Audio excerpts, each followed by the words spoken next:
LSU Basketball is going to throw it up tonight as a pair of the top of the league conference. LSU, the only undefeated team in the league, 5-0, as they'll take on 4-1 Florida, who's in a tie with second place with Kentucky. Tip time, early one, 6 o'clock. Love it.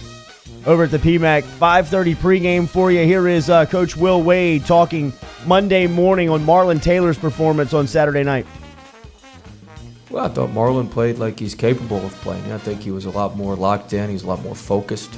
He knew we needed him to play well, and I think he understood, what was at stake, and that he was going to have a larger role than he had been having. And part of it is too, he's just healthy and fresh, and Marlon's getting hour or 2 hours of treatment every day just to put himself in a position where he can practice and work out and then be able to play in games. So, he made, like I always say, he made 2 or 3 plays that he's the only guy on the court that can make them. LSU, Florida, 6 o'clock tonight, 5:30 pregame on Eagle 98.1. The Tiger football team may be closer to find a defensive coordinator. Right now, Football Scoop is reporting that former LSU DC and current Youngstown State head coach Bo Pelini could be a strong candidate to replace Dave Aranda as LSU's defensive coordinator. Pelini served as the DC under Les Miles from 05 through 07 and was in charge of the defense when LSU beat Ohio State in the national championship back in 2008. The 52-year-old left LSU after that title game and became the head coach at Nebraska. He was there for 9 seasons, or had a record of 67-27, and at least 9 games every year he won before being fired in 2014. As we said, he's the current Youngstown State head coach. We'll ask Coach Ed Ogeron how close he is to tabbing a new defensive coordinator and whether Bo Pelini fits in. Tiger cornerback Christian Fulton has withdrawn from the Senior Bowl after the long 15-0 national championship run, and also a significant family issue, according to Fulton. LSU backup kicker Connor Culp has reportedly entered his name into the NCAA transfer portal, and longtime LSU defensive backs coach Corey Raymond has agreed to a 3-year extension to remain with the school. Raymond played for the Tigers in the late 80s, early 90s. His previous contract paid him $425K.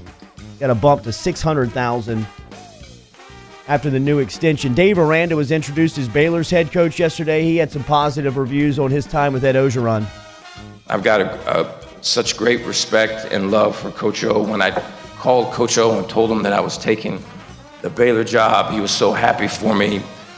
I told him that I'd learned more from him than any other coach I've been around. His story of hardships, learning from those hardships, applying lessons learned, having success, and then sharing it with a group of men. There isn't a better story than that. And I'm so blessed to be a part of that. And I thank Coach O for that. Yeah, it sounded like he was getting a little choked up there. Really nice moment from Dave Aranda, who by all accounts did very well in all of his introductory press conferences, speaking with that quiet confidence that LSU fans have come to know from him. I'm very intrigued to see what Aranda can do at a Baylor team that's in a pretty good spot and how he translates to being a head coach long term. More LSU football discussion coming up with the head coach, Ed Ogeron, at 7:30 this morning. One tidbit on college football news yesterday, Felipe Franks, former Florida starter, has announced that he's transferring to Arkansas. 2 days before Zion Williamson is expected to make his regular season NBA debut, the Pelicans hit a franchise record 21 three-pointers on their way to a 126-116 victory over the Memphis Grizzlies. Don't look now, but the Pelicans have won 11 of their past 16 and have ended the NBA's longest active winning streak twice in their past 3 games. Memphis last night had a 7-game win streak going into tip-off last night. And then on January 16th, the Pelicans halted the Utah Jazz's 10-game win streak. Wow. Pelicans take on the Spurs tomorrow night at 8:30. Also, in that 11-5 streak, Jordy, 5 of those wins came over current playoff teams. So you're beating good teams. You're beating the bad teams that you should beat.